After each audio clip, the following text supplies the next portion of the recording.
தமும் பாடுபட்டு உழைக்கும் யாவரும் ஓரினந்தா சத்திய வார்த்தை இத நமக்கு சொல்லுது மேதினந்தா நாம் எல்லாம் வேலை நிறுத்தோம் செஞ்ச தாங்காது நாடு முழுதும் நாமின்றி என்ன நடக்கும் நம்ம கைதாண்டா ஓங்கி இருக்கும் அட அடிச்சாலும் குடிச்சாலும் அண்ணன் தம்பி நீயும் நானுண்டா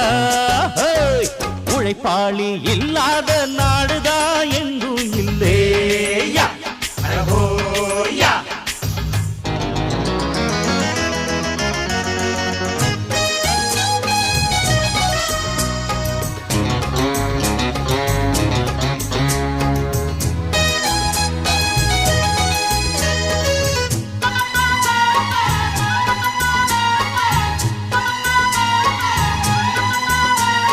பணக்காரன் குடியேற பாட்டாளி